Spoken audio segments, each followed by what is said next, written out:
எல்லா புகழும் இறைவனுக்கு. சமீபத்தில் ஏதோ ஒரு விழாவில் வந்துட்டு திரைப்பட பொதுக்குழு விழா அப்படிங்கிற மாதிரி என்னமோ சொல்கிறாங்க. அதில் வடிவேலு ஒரு கருத்து சொல்லியிருக்கிறாரு. அதாவது 10 ரிவ்யூவர்ஸை சேர்ந்துக்கிட்டு ஒரு நல்ல படத்தை கூட தவறான ரிவ்யூ கொடுத்து வீணாக்குறாங்க அப்படின்னு சொல்லிட்டு. ஆக்சுவலாக வடிவேலுக்கு என்ன ஒரு காண்டு அப்படின்னா, தொடர்ச்சியாக அவர் தொடர்ந்து நடித்த கடைசியாக நடித்த இறுதியாக நடித்த ஒரு 4-5 படங்களும் வந்து பார்த்திங்கன்னா மிகப்பெரிய அட்டர் ஃப்ளாப். சமீபத்தில் ரிலீஸ் ஆன ஒரு படம், இந்த சித்தாரா கூட ஜோடியாக நடிச்சிருப்பாங்க அந்த படத்தில். அந்த படம் கூட ஓரளவுக்கு சுமாராக ஒரு வடிவேல் கம்பேக்குன்னு சொல்லலாம், அந்த அளவுக்கு இருந்துச்சு. பட் இதுக்கு முந்தி ரிலீஸ் ஆன பல படங்கள், இந்த உதயநிதி ஸ்டாலின் கூட நடித்த படமாக இருக்கட்டும், அதுக்கு முன்னாடி அவர் ஹீரோவாகவே நடித்த பல படங்கள் சொல்லலாம். இந்த எலி புலிங்கிற மாதிரிலாம் என்னென்னமோ படம் நடித்தார். எல்லா படமுமே வந்து பார்த்திங்கன்னா ஒரு அட்டர் ஃப்ளாப் மூவி தான். ஸோ இவர் படத்தை வடிவேலுக்கு இல்லாத ரசிகர்களா? வடிவேலுடைய படத்தை யார் வந்துட்டு ரிவ்யூ பண்ணி வீணாக்க முடியும் சொல்லுங்கள்?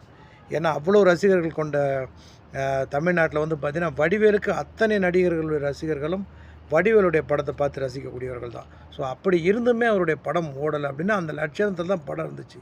இப்போ ஓடின படங்கள் எல்லாமே ரிவ்யூ பண்ணி ஓடிச்சா, இல்லை ஃப்ளாப்பான படங்கள் எல்லாமே ரிவ்யூவரால் தான் ஃப்ளாப் ஆச்சு அப்படின்னா எந்த வகையில் லாஜிக்காக அவர் பேசுகிறாருன்னு எனக்கு தெரியலை. சமீபத்தில் கங்குவா அட்டர் ஃப்ளாப். அவங்க சொன்ன வார்த்தைக்காகவே அந்த படம் 2000 கோடி முதல் நாள் வசூல் பண்ணோம், 3000 கோடி முதல் நாள் வசூல் பண்ணலாம் கதை விட்டாங்க. அதுக்கப்புறம் வந்த ரெட்ரோவாக இருக்கட்டும், லியோவாக இருக்கட்டும், விஜயோடைய பல படங்கள் அதெல்லாம் ரிவ்யூவர் சாலையாக மொக்கையாக போச்சு. சமீபத்தில் எனக்கு தெரிஞ்சு அஜித்துடைய ஒரு படம் ஒன்று ரிலீஸ் ஆச்சு, குட் பேட் அக்லின்னு நினைக்கிறேன்.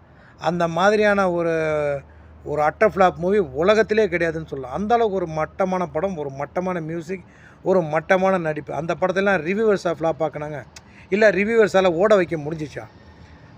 இதுவே இப்போ நம்ம எத்தனையோ படங்கள் வந்து பார்த்திங்கன்னா ரிவ்யூவர்ஸ் வந்துட்டு தப்பான ரிவ்யூ கொடுத்தோம். ஒரு சில ரிவ்யூவர்ஸ்லாம் வந்து பார்த்திங்கன்னா அந்த படத்துக்கு சொம்படிப்பாங்க. அந்த படம் நல்லா இருக்குது, இந்த படம் போய் பாருங்கள், விஜய் அப்படி நடித்தார், விஜய் இப்படி நடித்தார் அப்படிலாம் சொல்லுவாங்க. ஏன் அந்த படத்தை அவங்களால ஓட வைக்க முடியல? கங்குவா மாதிரியான படங்கள், ரெட்ரோ மாதிரியான படங்கள், அது ரிவ்யூவர்ஸாலேயே ஃப்ளாப் ஆச்சு. அந்த படத்தில் இருந்த விஷயங்கள் அவ்வளோதான். ஸோ ரிவ்யூவர்ஸால் தான் ஒரு படம் ஃப்ளாப் ஆகுதுன்னா அதுவும் நடக்காத காரியம். ரிவ்யூ பண்ணுறவங்களால தான் ஒரு படம் ஓடுது அப்படிங்கிறதும் வந்து பார்த்திங்கன்னா ரெண்டுமே ஒரு லாஜிக் இல்லாத விஷயம். மக்கள் தான் ஒரு படத்தை தீர்மானிக்கிறாங்க, அது வெற்றி படமாக அமையுது. சசிகுமாரோடைய பல படங்கள் வந்து பார்த்திங்கன்னா மக்கள் தீர்மானித்த வெற்றி தான். விஜயோடைய பல தோல்வி படங்கள், சூர்யாவுடைய பல தோல்வி படங்கள், அஜித்தோடைய பல தோல்வி படங்கள் எல்லாமே மக்கள் தீர்மானித்து தான். ஸோ 10 ரிவ்யூவர்ஸ் தீர்மானிக்கிறத இந்த பேச்சு வந்து பார்த்திங்கன்னா பைத்தியக்காரன் கூட இந்த மாதிரி ஒரு பேச்சை பேச மாட்டான். அப்படி ஒரு பேச்சை வடிவேல் பேசியிருக்கிறான்னு நினைக்கும் போது ரொம்ப மனசு வருத்தமாக இருக்குது.